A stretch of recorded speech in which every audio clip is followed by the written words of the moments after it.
treatment plans, all right? Treatment plans, treatment path. There are 3 possible cancer treatment paths. And when we go into further in the presentation, we'll talk about the, knowing how to determine which one.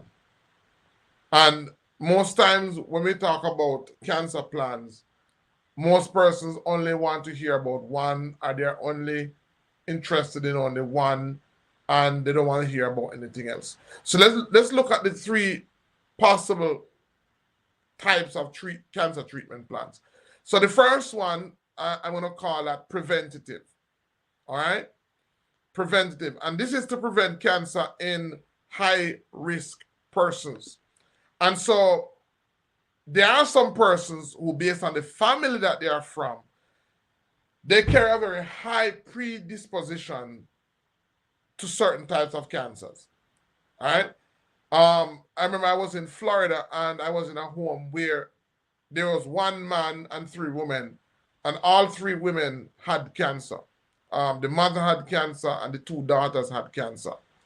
And so if it is that you are from a family that has a very high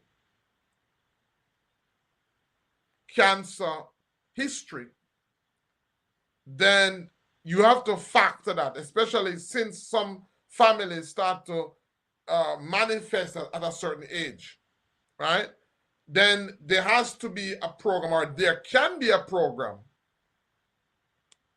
that is designed to offer preventative care, right?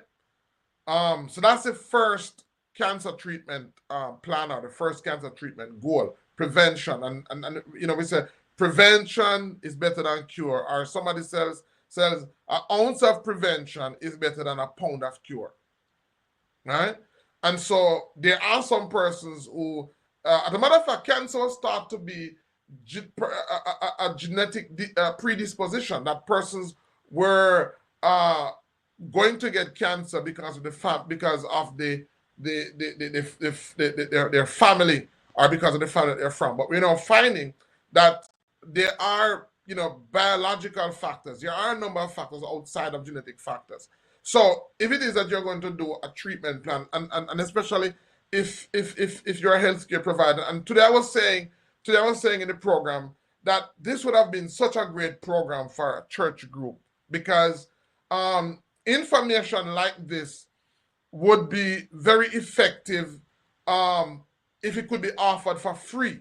If it could be offered for free, or if it could be offered to those who can't afford it, or since a church is a community, it's already a community, and because you already have access to sets to people, this actually should be, I believe, a service or a ministry or a tool that is offered, especially in a church setting, because we have so many senior persons, so many elder persons that would benefit from a workshop like this.